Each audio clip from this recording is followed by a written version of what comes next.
some major developments in the financial crisis in Europe. An aid package coming to the rescue of Spain, specifically Spain's troubled banks, worth as much as $125 billion. Stock markets in Europe initially reacted well, but finished the day mixed, and Wall Street today down just a little bit, 33 points in the Dow. Alarm bells, though, are also ringing for banks in this country. Moody's is expected to announce this week the downgrade of 17 global banks, including some of the biggest U.S. financial firms. Joining us live, Peter Schiff, president of Euro Pacific Capital and author of the new book, America's Coming Bankruptcy, How to Save Yourself and Your Country. On that optimistic note, as always, Peter, nice to have you back with us. Thanks for having me on. Let's talk a little bit about the banks first. I know this has been telegraphed that potentially these downgrades could be coming. What does it mean for us?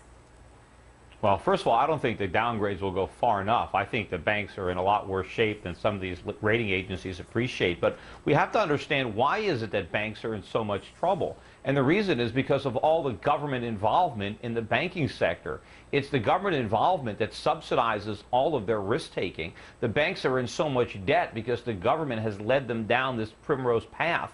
And then we think bailouts are a solution. It's just a moral hazard. It encourages more of the same bad behavior that government policy created in the first place. So I think we really need to get the government out of the banking sector as much as possible. But I already believe that they've done so much damage that many of our major banks in this country, I believe, are going to fail in a more spectacular way than they did in 2008. As soon as the Fed loses control of interest rates and they go a lot higher, I think these big banks are going to fail, and there's going to be huge losses as a result. You're not alone, but we should point out to our viewers that this is your opinion on the way that you're looking at the financial sector right now. Is there a timeline you have? Do you see these bank failures happening soon, 5, 10 years from now, or sooner than that? Well, I think it'll be sooner than that. I mean, right now we're buying some time based on the problems in Europe because people are so worried about the euro and the eurozone.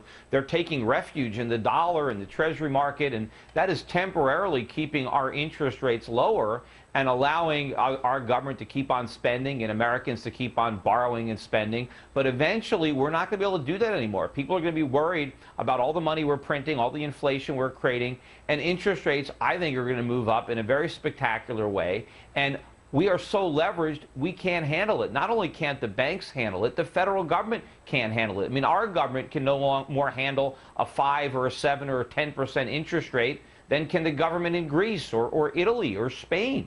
Peter, I just want to point out to our viewers, we're trying to get your camera back centered if we can. It's always good to have our guests in the middle of the screen, and sometimes it happens and sometimes it doesn't. But Peter, we're still listening to what you have to say.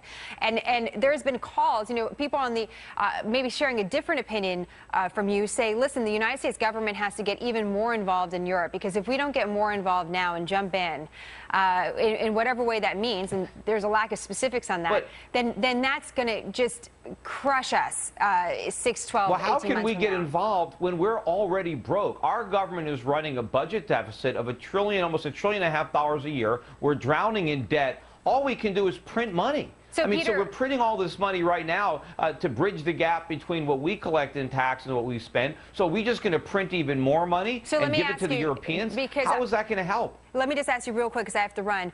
You know, you're a financial advisor. You give a lot of advice out there. Again, it's your opinion, but what advice do you give to some of your customers and the average person out there on how to protect themselves? Well, I outlined a chapter in my latest book, the America's Coming Bankruptcy. You get out of anything that these central banks are printing, particularly dollars. I think you buy gold, you buy silver, you look at some of the emerging economies, buy stocks abroad, buy bonds from in better currencies than the ones that are being run off the printing presses. We have a huge financial crisis coming. It's not in our past, it's in our future. And these downgrades in the banks, this is just the beginning. It's going to get a lot worse. Europe is simply a precursor of what's going to happen in the United States. That's the preview. The main show is going to be playing out here in the United States on this side of the Atlantic, and people had better be prepared for it. Peter, you give us a lot to think about today, that's for sure, on a Monday morning. Thank you again for joining us. We love having you, and we look forward to having you back. Thank you.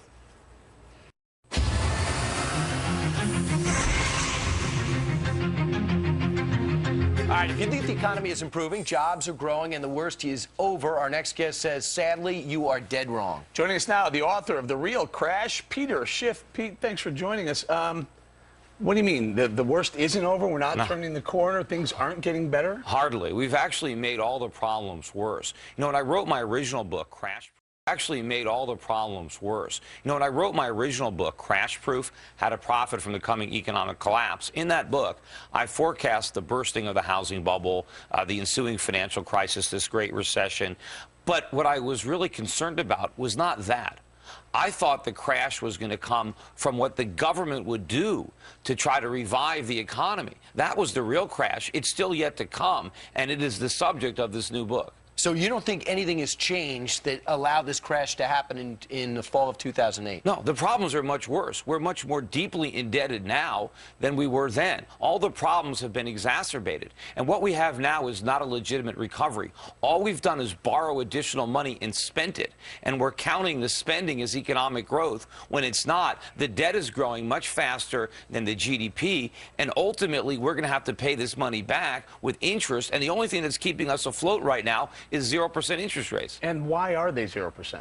Well, because the Fed... It's counterintuitive that, you know, we keep telling people, you know, that debt clock right there is going to come back and bite us in the rear sometime, but it hasn't done it yet. There's no inflation. Well, sure there is, and it's the inflation that's helping keep interest rates so low because the Fed is monetizing debt, it's printing money and buying treasuries. See, the biggest problem with the U.S. economy is that interest rates are too low. Interest rates are probably the most important price in a free market. They're involved in one side of every transaction. They need to be set by the market. Instead, we're setting interest rates the way the Soviet Union used to set the price of bread. And because they're too low, we borrow too much, we spend too much, we don't save enough, we don't produce enough. You think we have to go bankrupt? Well, we are bankrupt. But you want us to declare bankruptcy? Well, what we need to do, we have to let interest rates rise. But the problem is, when interest rates go up, the U.S. government can't afford to pay the interest on the debt, let alone the principal. What do you mean let interest rates rise? Well, the Fed is keeping them down. Yeah, but you're saying eliminate the Fed then? Well, no, the Fed just has to let interest rates go up. The Fed has to stop buying bonds. They set a rate. And they set the rate at 0 right now. So right, but that's too low. Let the market set the rate. How can the rate be 0? You just said, on one hand, let the Fed set the rate, but then on the other hand, let the market say it's either one or the other. Right. Well, the Fed can still be there and not set rates. It can let the market do it. Or the Fed has to move rates higher because rates are much too low. Nobody can make any money saving. Nobody's saving, so we don't have any legitimate capital to finance investment. We have to borrow it all from abroad. But when we let interest rates go up, the U.S. government can't pay its debts. Many of our major banks are going to fail. You think that $2 billion loss at J.P. Morgan is big. Wait till you see how much J.P. Morgan and Morgan Stanley and Bank of America are going to lose if the Fed lets interest rates go to where they need to go. The name of the book is The Real Crash. Peter Schiff is just getting started. The book just came out, and he predicted everything that's happened before. And I hope you're wrong, but you seem very confident that you're right now. Peter, thanks so much. Sure. Thank you, Peter. We have Bob Pisani, Rick Santelli's with us. Euro-Pacific Capital's Peter Schiff is also with us today, as is Core States Capital Advisors Bill Spiropoulos. Welcome all around. Bob Pisani, the energy level's high here at the big board today. You know, we can't even have a nice, boring, quiet close into a 3-day weekend. We're standing here all of a sudden a little after 2 o'clock. Word comes out, Dow Jones wire, that Bankia was getting a lot more money than people anticipated, $24 billion. Bottom line is markets drop. We lost several dozen points on that. So this is the problem, guys. We're just hostages to headlines all of the time. And anytime you think we're stabilizing, and it's been a pretty good week, the S&P's up 1.5% or so, you get little headlines and you drops you a little bit more, a little stabilization. And Peter Schiff, this is exactly what the markets have been focusing on for a while now. It's all about Europe right now, isn't it? Peter Schiff. Oh, I'm sorry. Yes, yeah. I was when distracted. I say your name, Peter, you know, it's time for you to talk. In my mind, it's not all about Europe. Go. I think in some people's minds it is. But, you know, I think Europe is really foreshadowing a bigger problem here in the United States. But, you know, I think there's still some short-term downside risk in the market. But I think the central banks, unfortunately, are not going to allow a substantial collapse in stock prices. I think they're going to come in with more money printing. And ultimately, you're going to see a reversal and nominal stock prices will rise. But it's not going to be good economic policy. It's not going to be good for the economy. That's exactly what we don't need. And Bill, go ahead. Yeah, let's talk about that, though. I mean, Peter, what is your sort of expectation in terms of how this plays out here? A lot of debate on whether or not we'll have a disorderly or orderly exit of Greece from the euro, or do you expect perhaps Greece stays in the euro? You know, I don't even know. I mean, there are several different ways it could play out. Long term, I think the worst thing that can happen for the Eurozone is for Greece to stay there and you to have this moral hazard where everybody is basically subsidizing everybody else's profligacy. The only way that it makes sense for Greece to stay in that Eurozone is if they can force Greece to undergo more austerity. But I think that if those are the choices, the Eurozone would be better off if Greece left. And I think there's more of a long-term threat for Greece remaining in the euro than leaving. I think that is overblown. But I don't know. The politics are very strong. I mean, there's a lot of incentives for politicians in Europe to do what's wrong in the long run in order to appease the voters in the short run. That's exactly what we're doing here. I mean, there's a powerful temptation for politicians to avoid swallowing the bitter-tasting medicine that is necessary to correct the problem. Let me get Bob Pisani over here. Bob, you trying to say something there? Well, the people keep, I'm picking up on Peter's theme, people keep talking about the mood on the streets of Athens. Peter, what about the mood on the streets of Berlin? How much longer are the Germans going to be willing to write the checks? Because no matter what scenario I see here, the Germans have got to write a big check. Yeah. Bill Spiropoulos. Yeah, you know, I mean, you've got they're burning these Merkel dolls in effigy in Greece. They should be doing it in Berlin. I mean, they never should have signed on to this deal to have to pick up the tab for the irresponsible governments in Greece and other parts of Europe.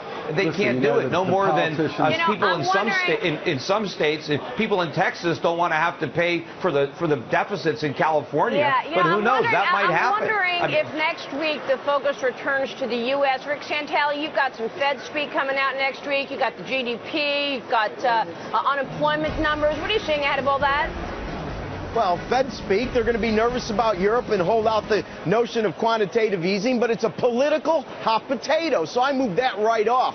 It's about 2 unemployment data points, ADP on Thursday instead of Wednesday, BLS on Friday, and our second look of first quarter GDP on Thursday. If you were disappointed with 2.2, looks like we're going to end up with 1.8 or 1.9. You look at the Chinese stock market, you can see the cross-trade flows out of Europe are impacting that as well as weak loan demand. I'll tell you, Maria, I just can't be optimistic. Even if we are the cleanest dirty shirt, it's still not that clean. No. Well, be that as it may, Bill and I don't think we're the cleanest one. I think we're dirtier. People just haven't figured it out yet. And, you know, when people say that the problems in Europe are hurting us, they're actually helping us because people are so worried about Europe, they're buying dollars and they're buying treasuries. Yeah, let's bring Bill in here. Go ahead, Bill. What were you saying?